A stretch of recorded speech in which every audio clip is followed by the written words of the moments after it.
Next concept पे हम चलेंगे। हमारी ये पार्ट 2 है उसी वीडियो का। उसमें थोड़ी गड़बड़ हो गई थी, थोड़ी तिरछी बन रही थी, देखने में थोड़ी कठिनाई आपको ही होगी, लेकिन अब हमने बिल्कुल अच्छे से वीडियो दूसरी तैयार करने की कोशिश की है। ठीक है, तो सेकंड वीडियो में हम देखते हैं। अब हमारा जो मोशन हमने पढ़ लिया, तो अब समझ में आपको आ गया होगा कि रेस्ट और मोशन कैसे एक दूसरे के रिलेटिव टर्म्स हैं। और भी एक एग्जांपल मैं आपको टाइप्स ऑफ मोशन बताने से पहले बता देता हूँ कि मान लीजिए हम चेयर पर बैठे हुए हैं या एक पेन यहाँ रखा हुआ है, तो हमें कैसा दिखाई दे रहा है, मोशन में है, रेस्ट में है। तो अब हमारे माइंड में क्वेश्चन उठेगा कि भाई ये तो पोजीशन चेंज नहीं कर रहा है, तो क्या हुआ कि ये तो रेस्ट में होना चाहिए। क्या सही है? बिल्कुल ठीक है। हम इसको देख रहे हैं, अपनी पोजीशन को चेंज नहीं कर रहा है, यानी कि हम जो है वो स्टेशनरी ऑब्जेक्ट का काम करेंगे और ये भी एक स्टेशनरी ऑब्जेक्ट का काम करेगा, यानी कि हमारे रेस्पेक्ट में ये क्या हो गया, ये रेस्ट में हो गया। या एक जो नोटबुक है, ये नोटबुक के रेस्पेक्ट में ये क्या हो गया, स्टेशनरी ऑब्जेक्ट हो गया। अब आगे बात करते हैं। अब मान लीजिए इसको हम अर्थ से बाहर से देखें, हम अर्थ के बाहर चले जाएं, तो क्या होगा, तब तो भाई ये अर्थ के साथ घूमता हुआ दिखाई कर देगा। अगर 24 घंटे में ये अर्थ के किसी एक कोने पर है, 24 घंटे बाद घूम कर फिर से वही आ जाएगा, क्योंकि हमारी अर्थ क्या करती है, रोटेट होती रहती है, अपनी एक्सेस के अबाउट घूमती रहती है। हमने एसएसटी में पढ़ा हुआ है, तो उसके साथ ये भी घूम रहा होगा। क्या ऐसा सही है? बिल्कुल ठीक है। तो ये क्या होगा, मोशन में है। कब? जब हम अर्थ से बाहर जाकर इसको देखेंगे। ठीक है। और भी एग्जांपल है कि अर्थ तो ऐसे भी चलती है, तो हम कहीं और ज़्यादा दूर जाकर देखेंगे तो हमारे से दूर जाएगा, 1 साल बाद लौट कर फिर से वहीं आएगा। तो इस तरह से मोशन करता होता है, यानी कि हर एक ऑब्जेक्ट मोशन में भी हो सकती है और रेस्ट में भी हो सकती है। बस फ़र्क इस बात का है कि हम उसको किस के रेस्पेक्ट में देख रहे हैं। मतलब हम जिसकी कंपेयर उससे करा रहे हैं पोजीशन चेंज होने के लिए, वो ऑब्जेक्ट हमारी क्या है, स्टेशनरी है या मोशन में है। तो इस तरह से हम किसी दूसरे ही ऑब्जेक्ट के साथ हम मोशन को कंपेयर कराते हैं। ठीक है, आगे चलते हैं। आगे हमारा है टाइप्स ऑफ मोशन। में टाइप्स ऑफ मोशन, अब हम ये भी तो पढ़ेंगे कि मोशन के टाइप्स क्या होते हैं। मोशन बहुत तरह की होती है, कुछ टाइप्स मैंने यहाँ लिखे हैं, अलग अलग बुक्स में अलग अलग टाइप्स दिए हुए हैं। तो देखिए, there are many types of motion. First हमने लिखा है यहाँ पर स्ट्रेट मोशन। स्ट्रेट मतलब सीधा, हिंदी में इसको एक समान गति भी कहते हैं, सॉरी रेखीय गति भी इसको बोलते हैं, या जो रेखीय गति भी इसको बोल देते हैं।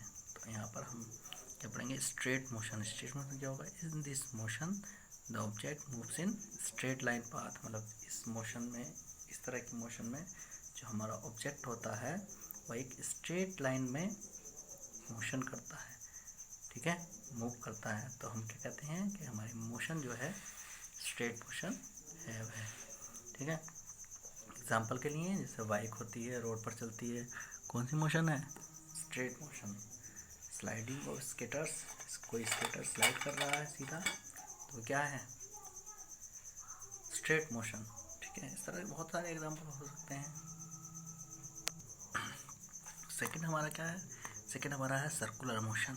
सर्कुलर मोशन क्या होता है कि मान लीजिए हमारे पास कोई एक पॉइंट है, उस पॉइंट के चारों ओर कोई भी ऑब्जेक्ट मोशन करता है तो क्या कहलाएगा, सर्कुलर मोशन कहलाएगा। ठीक है, सर्कुलर मोशन कहलाता है। एग्जाम्पल के लिए बताते हैं। देखिए, ये हमारा कोई चीज़ इस तरह से मोशन कर रही है तो क्या होगी, स्ट्रेट मोशन। कोई चीज़ ये पॉइंट है, इसके चारों तरफ गति कर रही है, क्या कहलाएगी, सर्कुलर मोशन कहलाएगी। जैसे क्या हो सकता है सर्कुलर मोशन, जैसे अर्थ करती है, सन ये है, सन के चारों तरफ घूमती है, तो ये लगभग सर्कुलर मोशन होता है। वैसे ये और भी ऑर्बिटल में घूमती है, मतलब ऑर्बिट्स में घूमती है, एलिप्टिकल ऑर्बिट्स में घूमती है, तो एलिप्टिकल होता है, लेकिन हम इसको सर्कुलर थोड़ी देर के लिए मान सकते हैं कि ये मोशन कैसी है, सर्कुलर मोशन है। ठीक है। थर्ड मैंने लिखा है रोटेटरी मोशन। तो रोटेटरी क्या होती है, जब हमारी कोई object moves around the own axis, मतलब अपनी ही एक्सिस के चारों तरफ कोई चीज़ घूमे, जैसे अर्थ, जैसे हमारी अर्थ है, तो अर्थ का एक सेंटर है सी, तो ये अर्थ क्या होगा, अर्थ इस सेंटर के चारों तरफ 24 आवर में एक चक्कर लगाती है, सब जानते होंगे। तो ये क्या हो गई, ये हो गई रोटेटरी मोशन। ठीक है। आगे देखिए, आगे क्या है, हमने एग्जाम्पल दिया है, इसके लिए एग्जाम्पल भी दिया है, अर्थ रोटेट्स इट्स ओन एक्सिस। क्या है, हमारा अर्थ है जो कि चारों तरफ घूमती है अपने ही, तो वो कहलाती है रोटेटरी मोशन। इससे पहले हमने सर्कुलर मोशन का भी एक एग्जाम्पल दिया है, electron around the nucleus, electron जो घूमते रहते हैं। आप जानते होंगे कि एटम होता है, एटम के बीचों बीच होता है एक न्यूक्लियस, जिसमें प्रोटॉन और न्यूट्रॉन रहते हैं, वो तो फिक्स रहता है, लेकिन उसके चारों तरफ बहुत सारे इलेक्ट्रॉन्स चक्कर लगाते, एक या ज़्यादा इलेक्ट्रॉन चक्कर लगाते रहते हैं, तो वो हमारा जो इलेक्ट्रॉन्स होते हैं वो सर्कुलर मोशन करते हैं न्यूक्लियस के चारों तरफ। ठीक है। फोर्थ हमारा है ऑस्किलेटरी मोशन, इसको वाइब्रेटरी मोशन भी बोलते हैं। ठीक है। वाइब्रेटरी और ऑस्किलेटरी में ज़्यादा कोई अंतर नहीं होता है। When any object moves to and fro, ठीक है, जब कोई object to and fro motion करता है of any point and repeats its motion, अपनी मोशन को रिपीट करता रहता है और टू एंड फ्रो मोशन करता रहता है। टू एंड फ्रो का मतलब होता है हियर एंड देयर। तो ये हमारे पास मान लीजिए कोई पेंडुलम है, पेंडुलम है इस तरह लटका हुआ है, इसको यहाँ ले जाकर छोड़ देते हैं, तो क्या करेगा, इस तरह से छोड़ेंगे तो यहाँ आएगा अपनी इनिशियल पोजीशन, फिर इधर जाएगा, फिर इधर आएगा, फिर इधर जाएगा, फिर इधर आएगा, फिर इधर जाएगा, तो क्या हो गई, ये हो गई ऑस्किलेटरी मोशन। ठीक है। तो इसके भी बहुत सारे एग्जांपल होते हैं, जैसे हमने लिखा है पेंडुलम, और भी हो सकते हैं गिटार, जो गिटार होती है उसका वायर जो होता है, गिटार वायर, जब उसको हिलाते हैं, वाइब्रेशन कराते हैं, तभी वो हमें अच्छे म्यूजिक देता है, तो वो भी क्या है, वाइब्रेटरी मोशन। हमारा मोबाइल है वो हिलता है, वाइब्रेशन नाम सुनते हैं, तो क्या होता है, वाइब्रेटरी मोशन।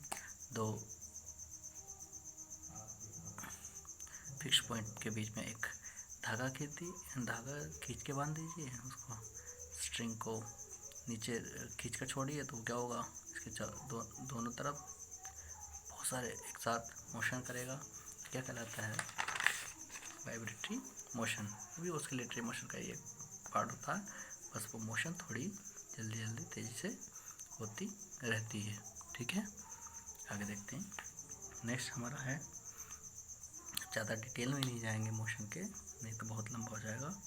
तो अब आगे हम पढ़ेंगे डिस्टेंस। What is distance. अब देखिए हमें क्या है, यहाँ पर बहुत सारी चीज़ें पढ़नी है। पहले क्या पढ़ना है, डिस्टेंस, फिर इसी का एक भाई होता है डिस्प्लेसमेंट। ठीक है। फिर हम पढ़ेंगे स्पीड, और इसी का एक भाई है वेलोसिटी। ठीक है। और फिर हम पढ़ेंगे एक्सेलरेशन भी पढ़ेंगे हम। ठीक है। ये सब हमें पढ़ना है इसमें। आगे देखिए, और हम जब इन सबको पढ़ेंगे तो हमें इक्वेशन ऑफ मोशन भी पढ़नी है। 3 हमारी इक्वेशन ऑफ मोशन होती हैं, वो भी बहुत इंपॉर्टेंट है। फिर हम बात करते हैं डिस्टेंस की। What is distance. डिस्टेंस क्या होती है, चलो कोर्स से समझेंगे। डिस्टेंस क्या है, the measurement of length of path between 2 points is called distance. मतलब पाथ की लेंथ, किसके पाथ की लेंथ, 2 पॉइंट्स के बीच की जो पाथ होता है उसकी लेंथ को क्या बोलते हैं, हम डिस्टेंस बोलते हैं। अब देखिए यहाँ पर ए और बी 2 पॉइंट हैं, इनके बीच में अगर हम इस रास्ते से जाते हैं तो डिस्टेंस हो जाती है 5 मीटर, इस रास्ते से जाते हैं तो डिस्टेंस होती है 7 मीटर। इस रास्ते से जाते हैं तो डिस्टेंस होती है 10 मीटर। इस रास्ते से जाते हैं डिस्टेंस होती है 15 मीटर। आप सोचेंगे कि सर ने एक ही पे क्यों नहीं बता दिया कि ये डिस्टेंस है, ठीक है, इसको बना देते तो बना देते, 4 बार क्यों बताया है। इसका एक रीज़न है, क्योंकि जब तक आप इस तरह से डिस्टेंस को नहीं समझेंगे तब तक आपको डिस्प्लेसमेंट समझ में नहीं आएगा। अभी आगे डिस्प्लेसमेंट की बात करते हैं। फिलहाल देखिए, यूनिट ऑफ डिस्टेंस, यूनिट जो होती है डिस्टेंस की वो मीटर होती है। कौन सी यूनिट होती है? मीटर। देखिए अभी 9th से थोड़ा सिलेबस कम हो चुका है, NCERT सिलेबस आ गया है, तो 1-2 चैप्टर्स कम हो गए हैं। बहुत अच्छे चैप्टर्स थे वो जो हटाए गए हैं, तो वो है मेजरमेंट्स एंड यूनिट। एक चैप्टर था उसमें सब बताया है कि मीटर, देखिए सेंटीमीटर क्या, ये भी डिस्टेंस है की यूनिट है, किलोमीटर भी डिस्टेंस की यूनिट होती है, और भी बहुत सारी डिस्टेंस की यूनिट होती हैं। लेकिन हमें ज़्यादा इसके बारे में 9th क्लास में पता नहीं चलता है कि यूनिट कब कौन सी कैसे अप्लाई करनी चाहिए। तो एक हमारा सिस्टम होता है MKS सिस्टम, यानी कि मीटर किलोग्राम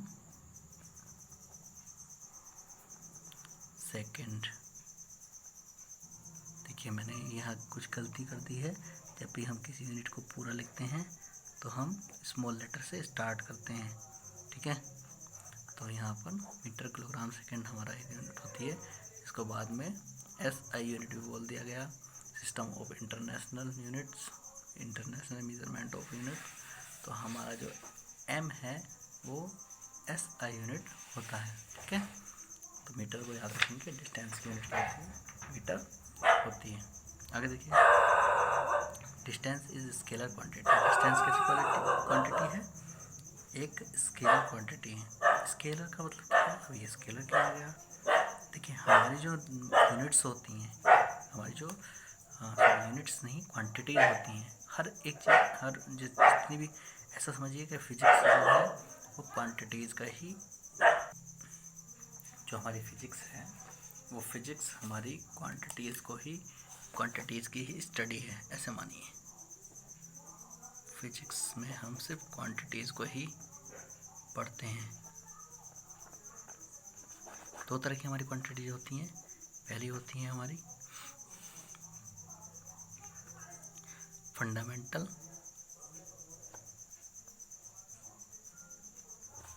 यूनिट्स के आधार पर, जो यूनिट्स होती हैं उनके आधार पर एक फंडामेंटल होती है, दूसरी ड्राइव्ड होती हैं, ठीक है। लेकिन हम यहाँ जो पढ़ रहे हैं इस इनके अकॉर्डिंग भी क्वांटिटीज़ हमारी 2 तरह की होती हैं। एक दिन को मैं आपको फंडामेंटल और ड्राइव्ड के बारे में डिटेल्ड बता दूंगा। क्वांटिटीज़ हमारी स्केलर और वेक्टर। स्केलर क्वांटिटी क्या होती हैं? स्केलर क्वांटिटीज में हमारा मैग्नीट्यूड होता है बट डायरेक्शन नहीं होती है, ठीक है। और वेक्टर में क्या होगा? वेक्टर में मैग्नीट्यूड होगा, ठीक है, लेकिन डायरेक्शन भी होगी, ठीक। तो हमने लिखा भी है, देखिए आगे इस क्वांटिटीज़ क्या होती हैं, मैंने स्केलर को डिफाइन किया है। स्केलर क्वांटिटीज़ कौन सी होती हैं? These quantities which have only magnitude but not have direction is called, और कॉल्ड क्वांटिटीज़ हैं तो अलग है, और कॉल्ड स्केलर क्वांटिटीज़, ठीक। जैसे डिस्टेंस हो गई हमारी, वॉल्यूम हो गई, टाइम हो गई, टेम्परेचर हो गया, स्पीड हो गया, ये सब क्या है? ये सब हमारी स्केलर क्वांटिटीज़ हैं। अब आप कहेंगे कि सर डायरेक्शन तो समझ में आता है, डायरेक्शन मतलब जैसा होता है, लेकिन मैग्नीट्यूड का मतलब क्या है? यहाँ मैग्नीट्यूड क्या है? देखिए हर एक क्वांटिटी की जो मेज़रमेंट होती है वही मैग्नीट्यूड कहलाती है। जैसे हमारा फोर्स है, फोर्स को हम 10 न्यूटन लिखते हैं, तो 10 न्यूटन क्या हो गया? उसका मैग्नीट्यूड हो गया, ठीक है। डिस्टेंस है, डिस्टेंस को हम S = 10 मीटर अगर लिखते हैं तो 10 मीटर क्या हो गया?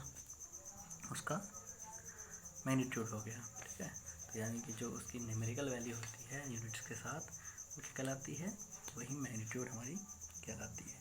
आगे देखिए, आगे हमने डिफाइन किया है वेक्टर क्वांटिटीज़ को। वेक्टर क्वांटिटीज़ क्या होती हैं? Quantities having both magnitude and direction are called vector quantities. जो क्वांटिटीज़, वे क्वांटिटीज़ जिनके अंदर मैग्नीट्यूड और डायरेक्शन दोनों मिले वो कहलाती हैं वेक्टर क्वांटिटीज़। अब डायरेक्शन का मतलब क्या है क्वांटिटीज़ में? डायरेक्शन का फाउंड होने का मतलब क्या है कि डायरेक्शन फाउंड होने से मतलब है कि मान लीजिए हमारे पास कोई बॉक्स है, ये हमारा बॉक्स है, ठीक, ये अर्थ पर रखा हुआ है, मैंने इस पर फोर्स लगाया 10 न्यूटन, तो क्या हुआ? ये खिसकने लगा। किधर खिसकेगा? क्या आप बता सकते हैं किधर खिसकेगा? मान लीजिए इधर ईस्ट है, इधर नॉर्थ है, इधर वेस्ट है, इधर साउथ है, तो किधर खिसकेगा ये? जी बिल्कुल, ये खिसकेगा ईस्ट में। हम बता सकते हैं कि फोर्स जो है किधर लग रहा है? ईस्ट में, क्योंकि ये डिस्प्लेस किधर होगा? ईस्ट में होगा। तो इस तरह से हमें डायरेक्शन का पता चल जाता है। लेकिन जब टाइम के बारे में आपसे पूछा जाए कि अभी टाइम कितना हो गया है इस समय, कि साहब 10 o'clock, टाइम कितना हो रहा है? 10 o'clock हो रहा है। ये नहीं बताएंगे हम कि 10 o'clock पूरब में हो रहा है, ईस्ट में हो रहा है, वेस्ट में हो रहा है, या किधर हो रहा है। तो ये हमारा टाइमलेस क्वांटिटी, टाइम जो है वो डायरेक्शन लेस क्वांटिटी है, इसलिए हम उसको स्केलर में रखते हैं। ठीक है, आगे देखिए,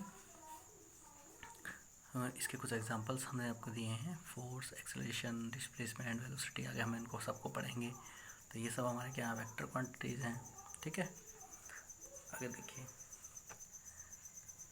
आगे मैंने थोड़ा सा मैग्नीट्यूड को डिफाइन किया है कि जैसे 10 न्यूटन लग गया है फोर्स, तो हम बता सकते हैं कि डायरेक्शन इस ये है हमारी, और 10 न्यूटन क्या हो गया? मैग्नीट्यूड इसका हो गया। आगे देखिए, आगे हमने डिफाइन करा डिस्प्लेसमेंट को, कि डिस्प्लेसमेंट क्या होता है भाई। मैंने अभी आपको बताया कि जो डिस्टेंस होती है वो क्या होती है? The length of path between 2 points is called distance. But displacement क्या होता है कि भाई हमारे पास 2 पॉइंट्स हैं ए और बी।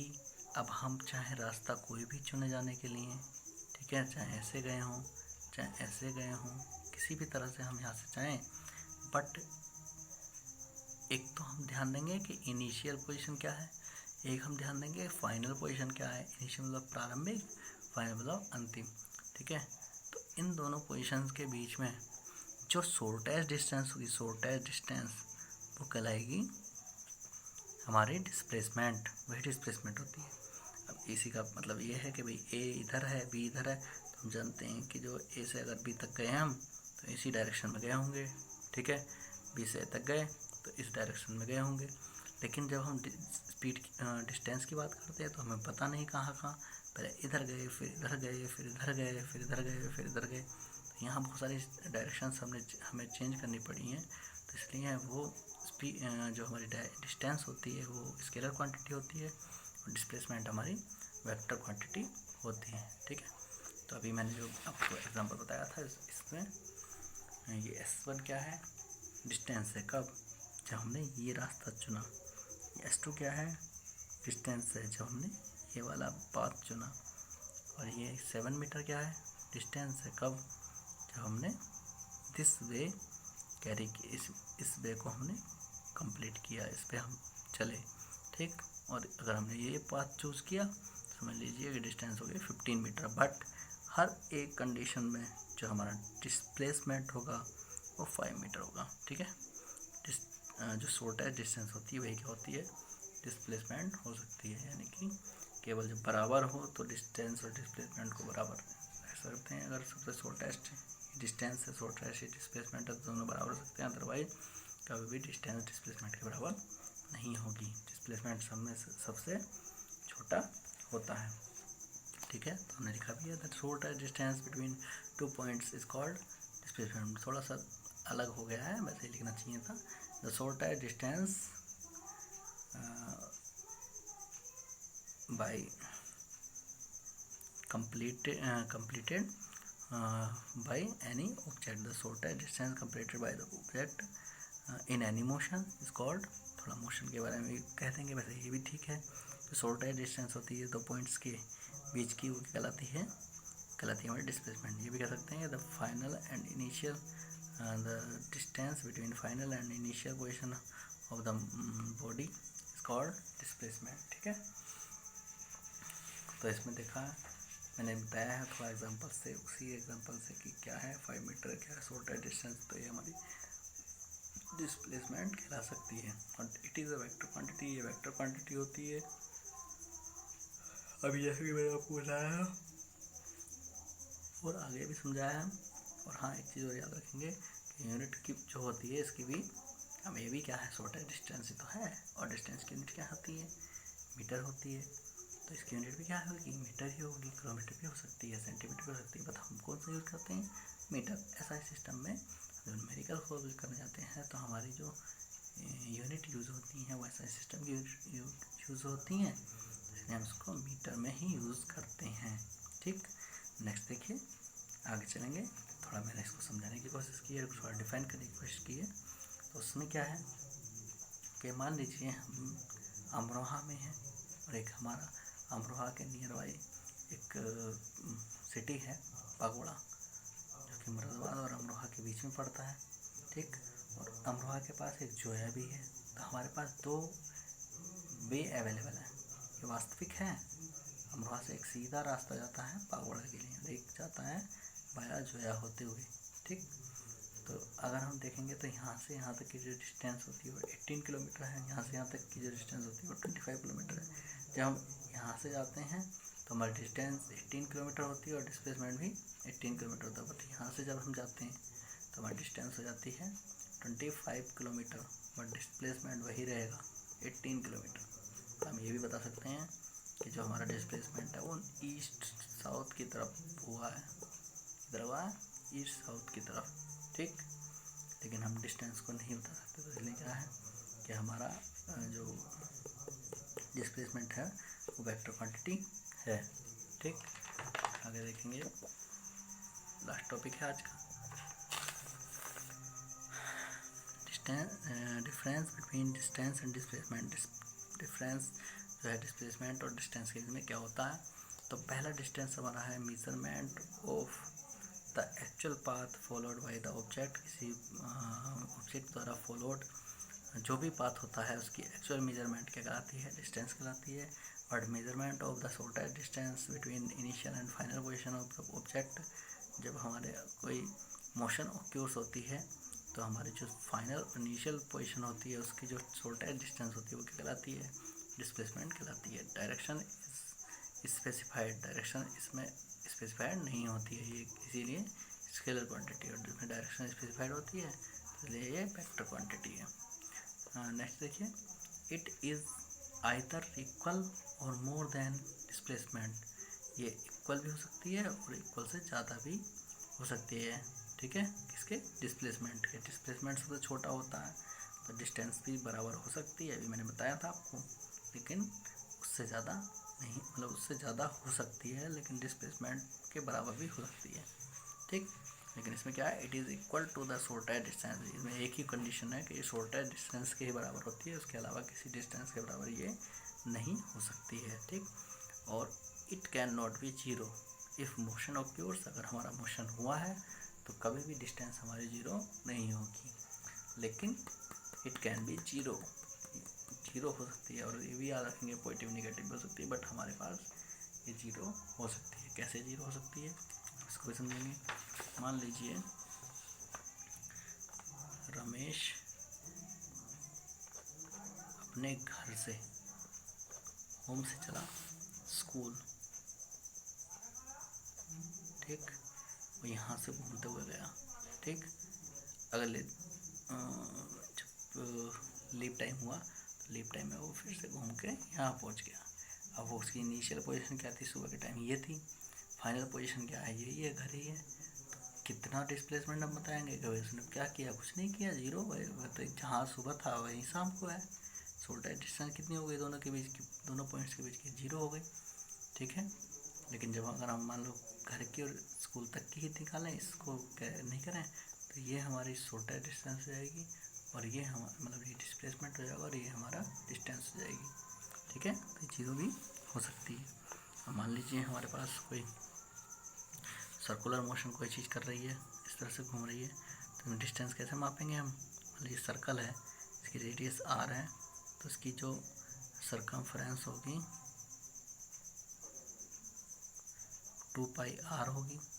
तो अगर मान लीजिए यहाँ पर ए पॉइंट पर कोई था, वो यहाँ से चलते हुए बी पॉइंट पर पहुँच गया, तो अगर आपसे पूछा जाए कि भाई इसकी डिस्टेंस कितनी होगी, डिस्टेंस कितनी होगी, πr होगी, क्योंकि पूरी कितनी होती है 2πr, और चला कितना ना, और डिस्प्लेसमेंट पूछ लिया जाए